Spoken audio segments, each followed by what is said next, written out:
Hey everyone, this is Yulong. This is the third video of the series that I made to document my journey to recover from Achilles tendon rupture. Now this is the end of the fourth week after my surgery. So in the third and fourth week, I feel good about a lot of things. I'll talk about it, but I also feel very frustrated because my doctor asked me to stay in the cast for the third and fourth week before I finally transition to the boot at the end of the fourth week. I know a lot of people online actually transition to boot at the end of the second week and then start trying weight bearing or early mobilization, which I think those are great because I want to recover fast, right? But I'm not able to do that, so that's why I feel definitely frustrated.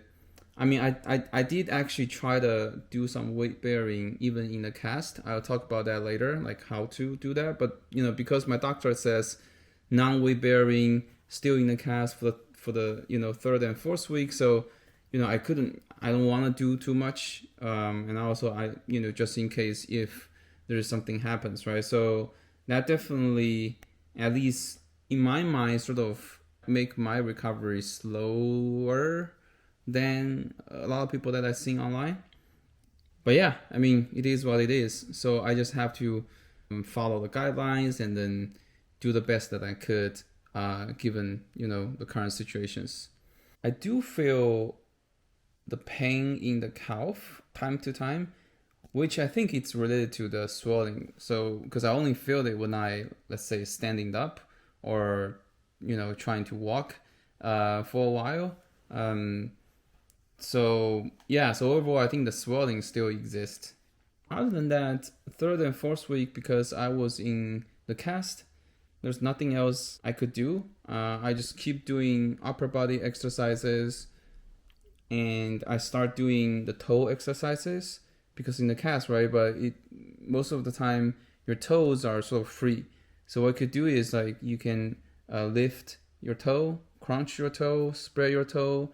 I can feel when I do that, I can feel the tendon, which is good. So that's why I try to do that every day. And also, like I said, I try to do some weight bearing in the cast. It's not really recommended. I guess you're not supposed to do weight bearing in the cast. But again, I really, really want to start the early weight bearing. So that's why I try to do this.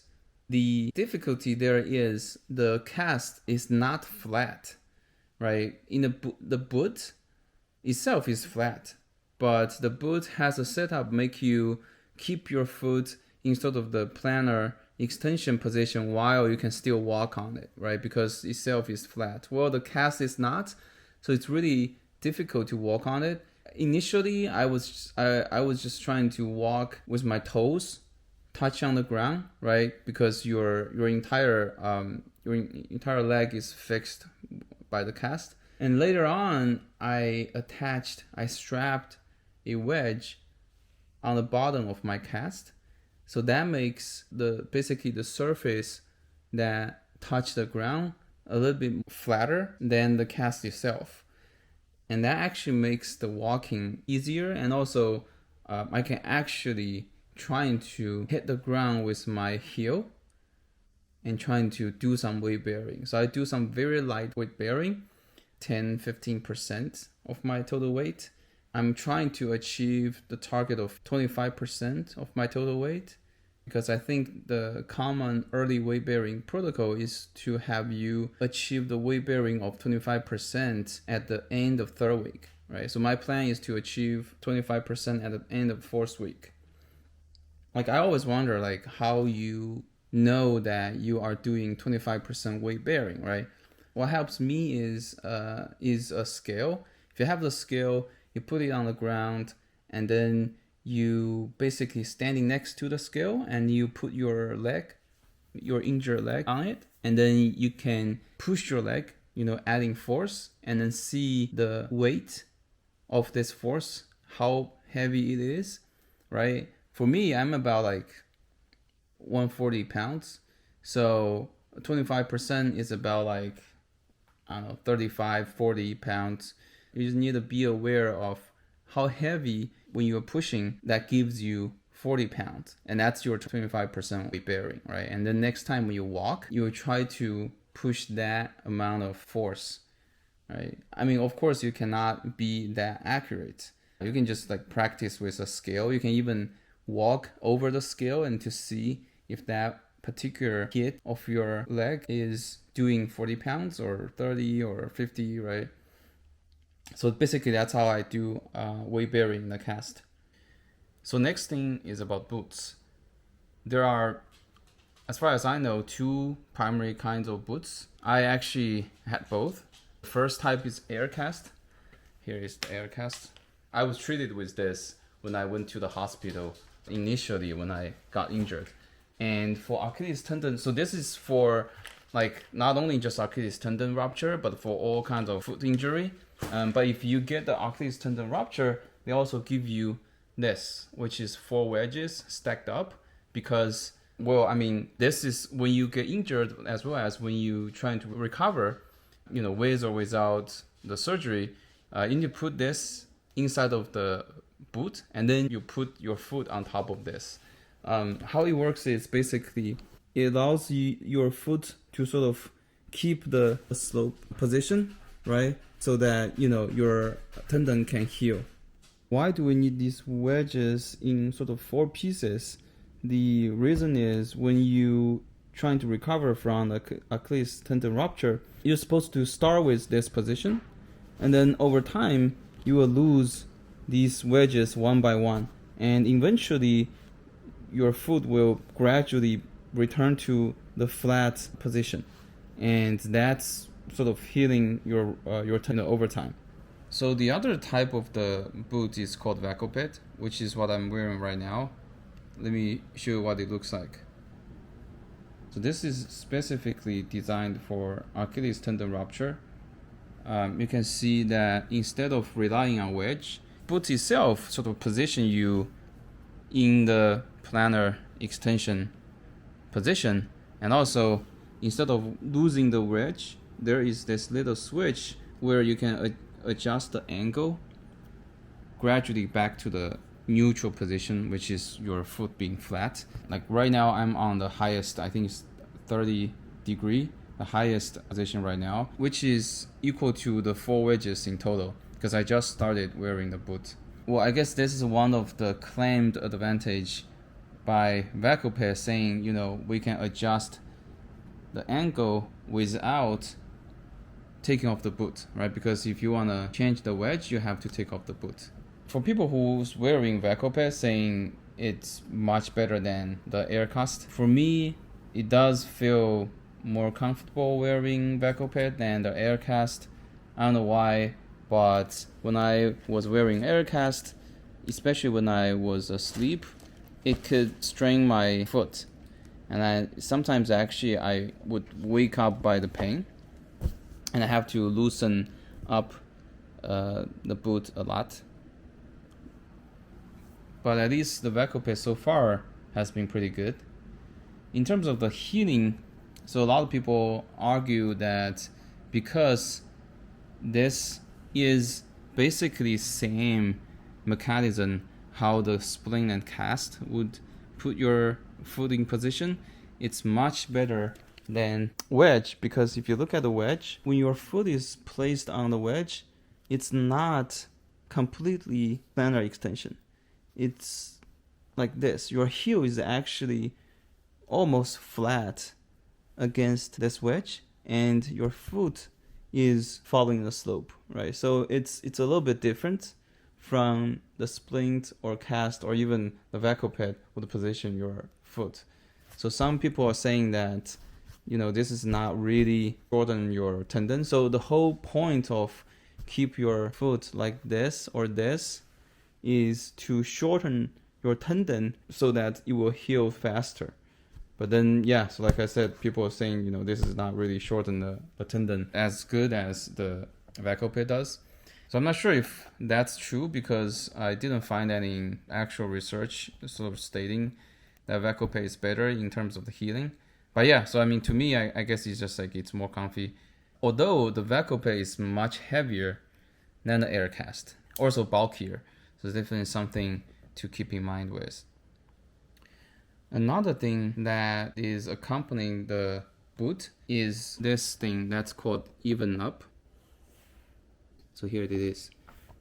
So this is just my regular shoe, and you can see it's basically just something that you put on your shoe that's adding extra height. Because if you're wearing a boot on your injured leg, your healthy leg would be basically shorter, because the boot not only elevates your foot, but also adding like the wedge on bottom of the boot.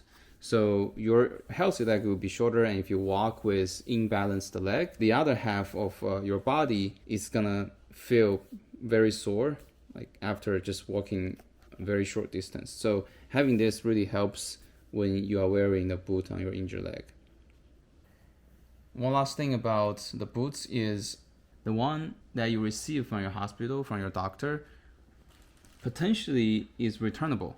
In my situation, actually, I got a boot from my doctor, but then I heard about the vacoped, so I bought the vacoped for myself.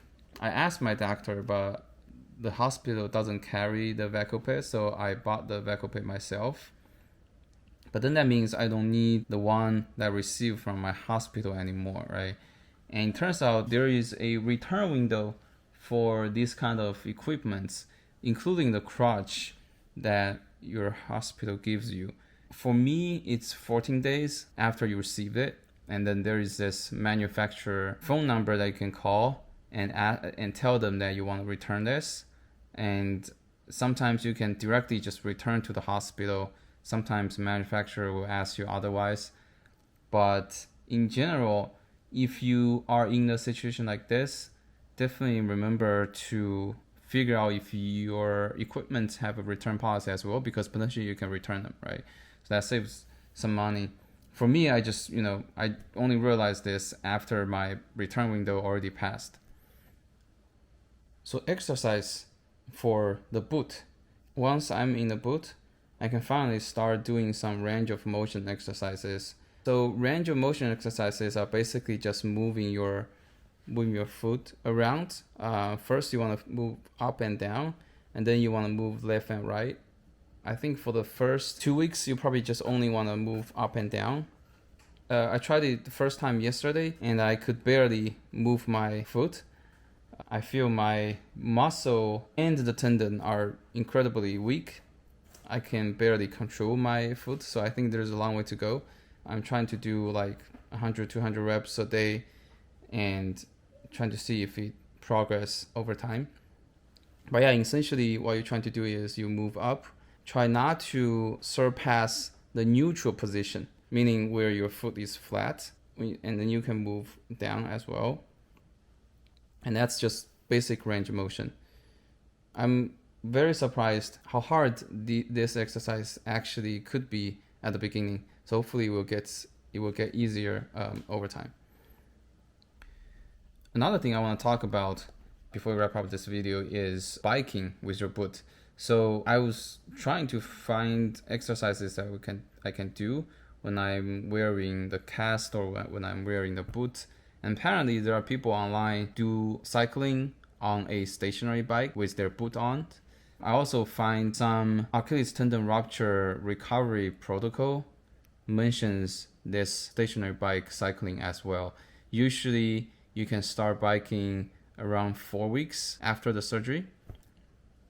So I immediately bought a stationary bike from the used marketplace, and I tried once today, and it's pretty good.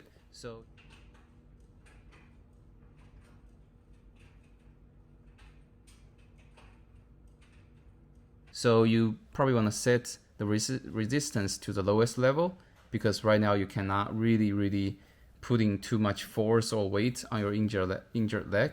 But then you can adjust accordingly once you get familiar with the setup. Also, you shouldn't pedal with your foot. Instead, you should pedal with your heel. So trying to place your heel on the pedal for your injured leg when you do the biking. But yeah, so that's pretty good, because I think that's probably the only cardio exercise or even just lower body exercise that you can do while you are in a boot. So definitely try that out. So that's it.